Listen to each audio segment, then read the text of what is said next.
welcome to my channel. Today we're going to be back with another quick review. Firstly, I think you're all confused because I haven't taught you step by step. There are 3 lessons in this review and I haven't taught you anything yet. But I'm going to do a quick review and maybe you will understand while in the progress of summarizing the key points. Now, the 5th lesson is about a new kind of decimal.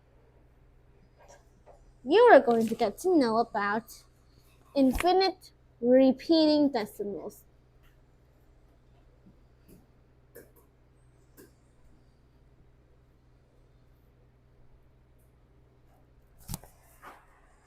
Firstly, this may be a complicated term, infinite repeating decimals, but its meaning is really fun and easy to understand.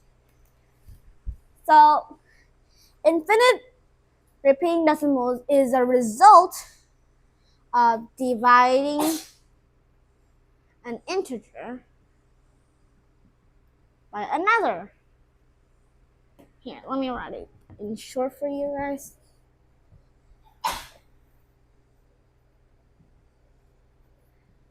A quotient not dividing an integer but another integer. And these two integers are not equal to 0. And the result can be a finite, it can be a finite decimal, or it can be an infinite repeating decimal. Now, what are infinite repeating decimals? Infinite means that the decimals behind them never end. It just goes on and on and on forever. And repeating means is repeated by forever, but it follows a pattern. And let me give you a short example of infinite repeating decimals. Let's take 0.33333, etc. You see here, after the 0, there are many 3's, and it just goes forever like this, and it never ends. But you see how the 3 is repeated, and it doesn't, and the other numbers doesn't change. It still keeps the same. So 0.33333 is an infinite repeating decimals, and you can write short as 0.3 in parentheses. Another fair key point is all fractions.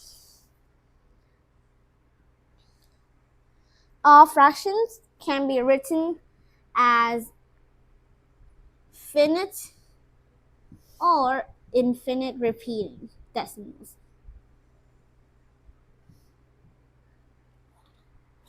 So that means fractions are rational numbers. So another conclusion is rational numbers can also be written in the form of finite or infinite decimals. Simplified fractions with a positive denominator. This is a positive denominator that only has prime factors. I think I've learned about prime factors before. The prime factors are 2 and 5. Some fractions have denominators that only have 2 or only have 5. But there are also some fractions with a denominator with prime fractions of 2 and 5. So it can be both. So if they have prime fractions of 2 and 5, then they can be written as finite decimals. But if the prime factors are other numbers, not 2 and 5, then the result would be written as infinite repeating decimals. This is an easy point because you don't have to sit and divide the numerator by the denominator all day, but you base on the keywords of the prime factors here to recognize if the simplified fashion can be written under finite or infinite decimals. Another key point is the method for rounding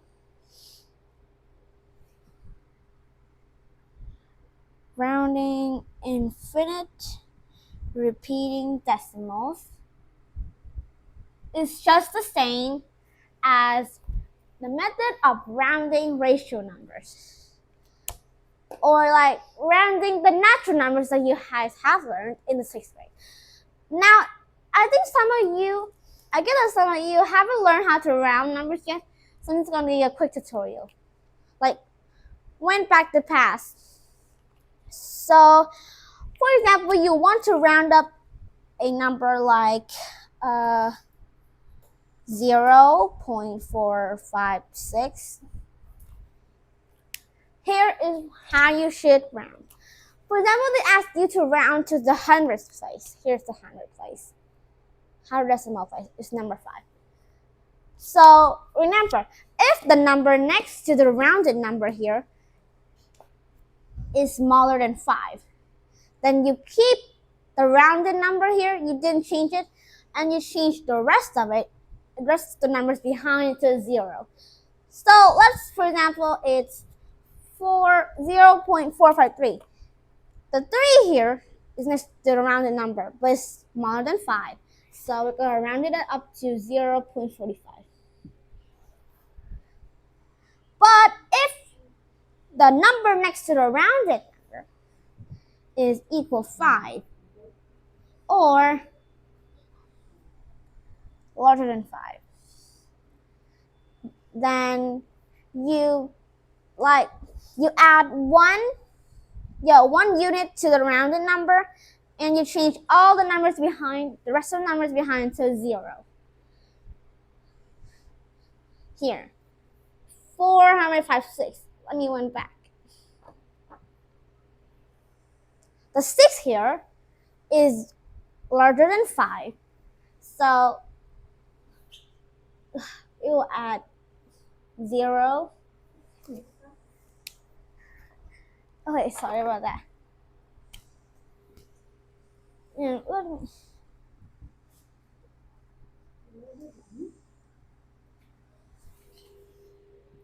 Zero. I'm just gonna say it now. Okay. Well, I'm having a small issue here.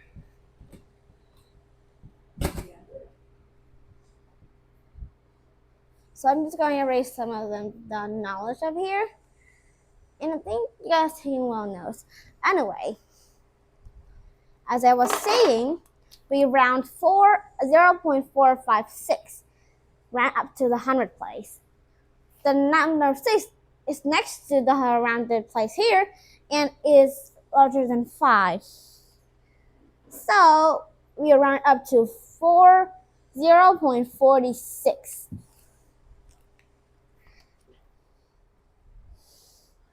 It's easy and simple. What do you mean? It's not even...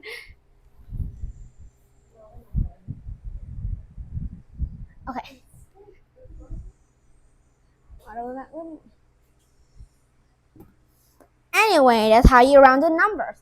And to round infinite repeating decimals or finite decimals, it's just the same as rounding. They all use the same method. So you should remember this method because you will use it a lot in the future. Well, why we have to round infinite repeating decimals? Because sometimes there are math problems that then it doesn't need you to calculate the exact result, but only the estimated result. It's not like it has the closest accuracy. It doesn't have to be the correct answer. So you can round it up if it's too long, especially infinite repeating decimals. Okay, that's a quick review for infinite repeating decimals. And now we move on to another new branch of new numbers. It means real numbers. And that is about irrational numbers.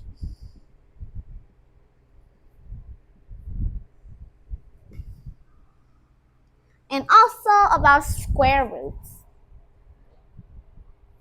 We're going to move to each part of them detailedly. Because I'm doing a little bit of tutorial and also a quick review. So I'm going to combine together and give you guys a longer and detailed lesson. Firstly, about irrational numbers.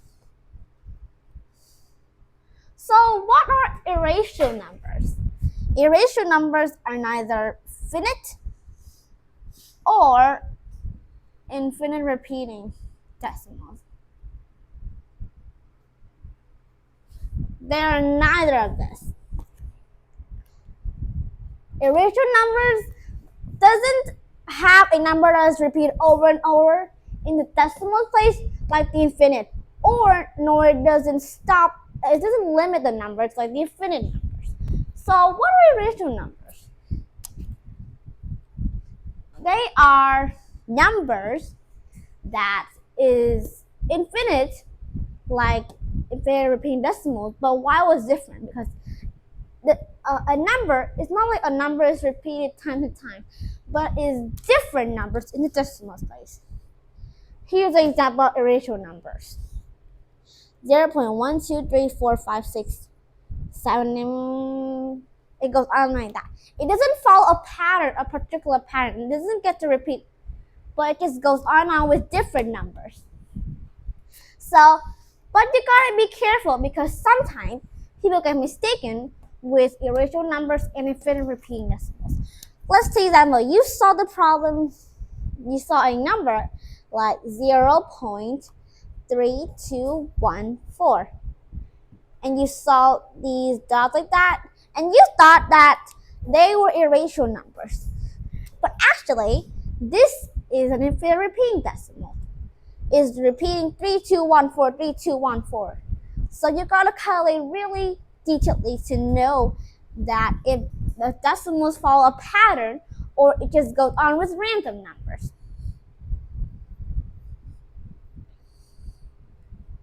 Because sometimes you might get tricked. Another key point of irrational numbers, you see, learning this is actually really fun because you get to explore about real numbers, realistic numbers. That is a simple concept of irrational numbers. Now we move on to square roots. So, what are square roots? Square roots of a positive number a defined as square root a. You write it like this. Is the positive number x that satisfies the condition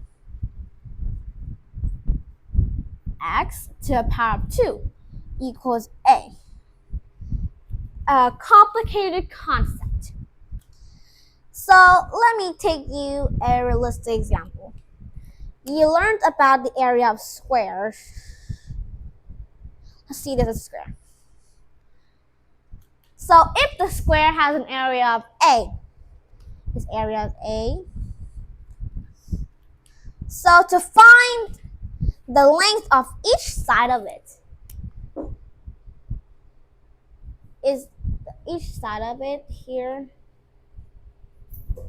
is equal to square root a. For example, this square has an area of 4.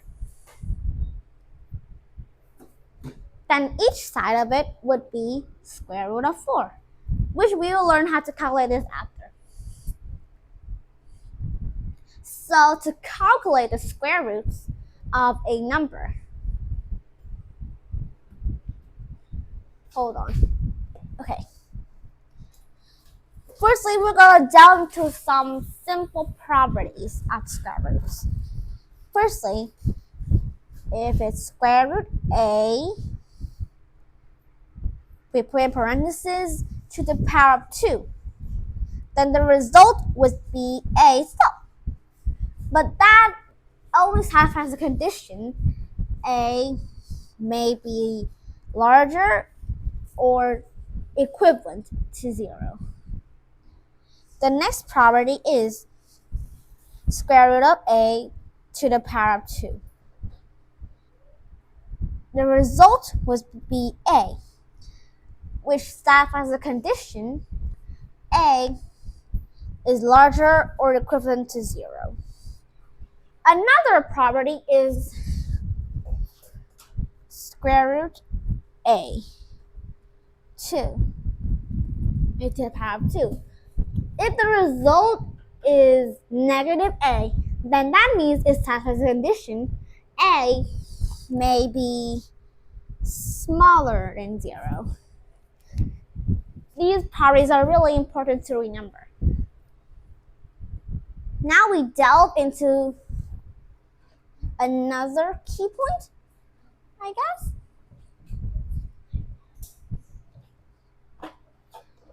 Okay, but noted that not all square roots can be calculated into the result of a limited number like this one.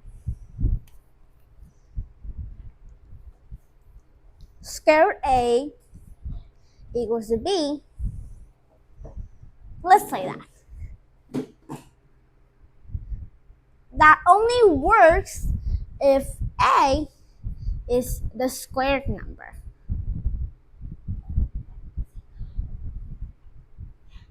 Squared numbers are numbers that can be written like under the exponent in the power of 2.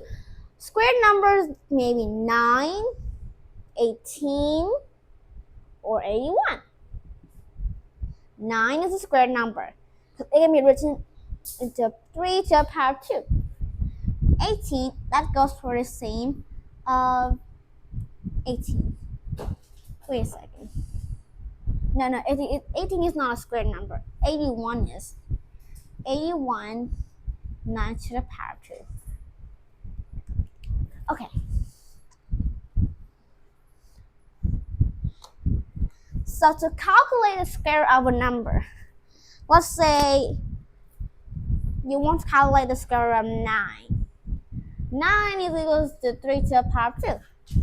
So square root of 9 would be equivalent to 3. But there are not always simple numbers like this.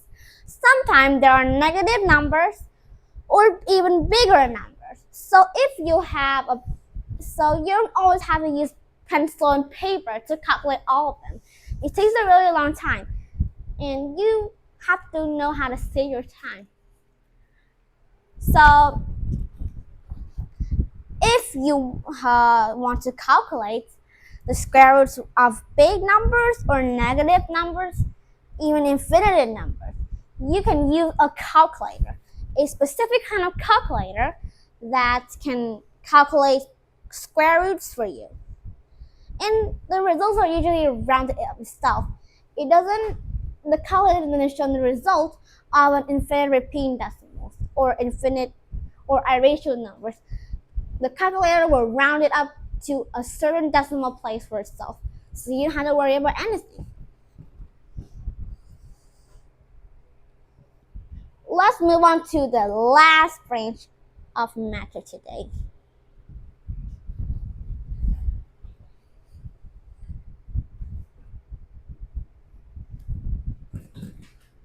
It's about real numbers.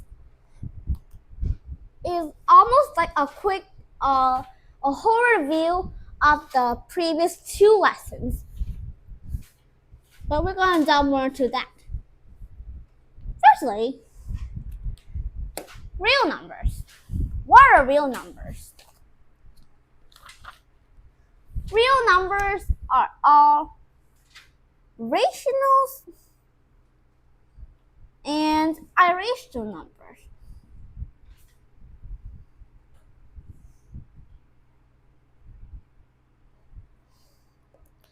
They are both known as real numbers. since you guys have learned both of this, you're gonna learn that these two belongs to the same set, and that's called set of real numbers. Real numbers are denoted as R.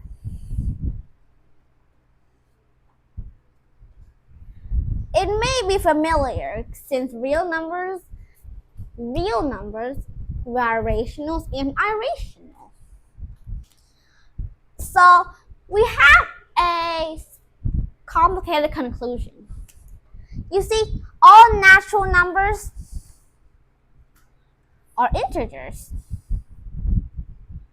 All integers are rationals. So, all rationals are real numbers. Pretty funny, isn't it? And to do the problems of addition, subtraction, multiplication, and division of real numbers. They are just the same as the ASMD of rationals. But sometimes if you want to calculate, if you are performing an expression that have irrational numbers here, you cannot add or subtract or multiply or divide any of them. So the easiest way is to round them up to a specific decimal place, maybe using the help of your calculator. And then you can perform it like the usual way.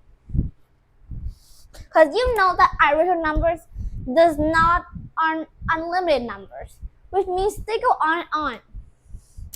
Like I have told you previously. Every real number is represented by a point on the number line. A, B, C, like that. And we have some properties. Every real number also has an opposite number. You see, A and negative A are opposite numbers. And when you put them on the number line, they're on the opposite side of 0. But their distance from their distance to 0 is equivalent. We have 3 situations.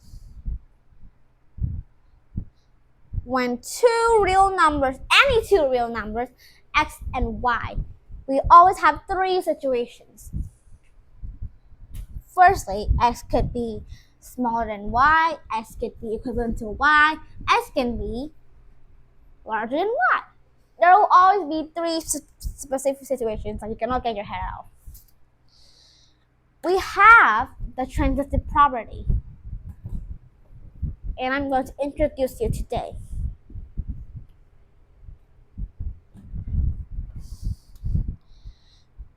The transitive property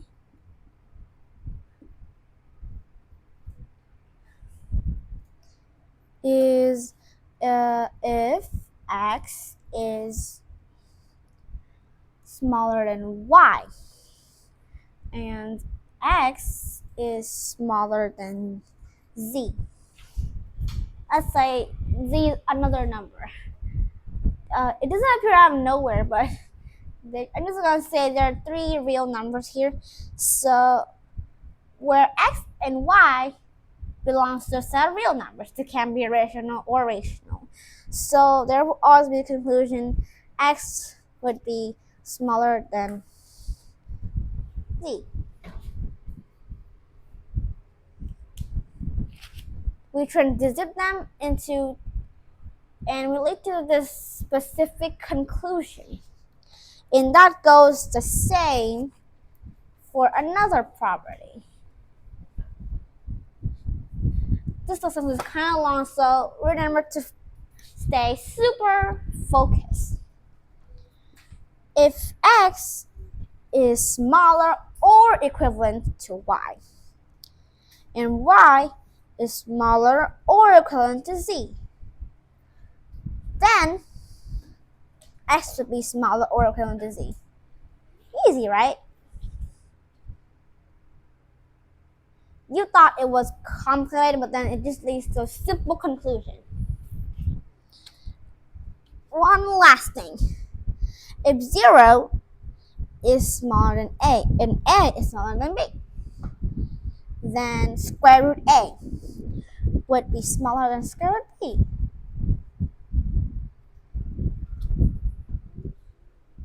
And we also have a new branch of magic here. An odd number. You see, this may look odd, but it's actually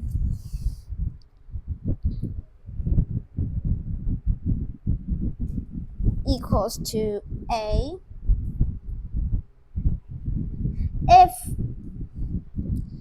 a is smaller or equivalent to 0 and is equivalent to negative a if a is lesser than 0. So I have completed all the review of real numbers today.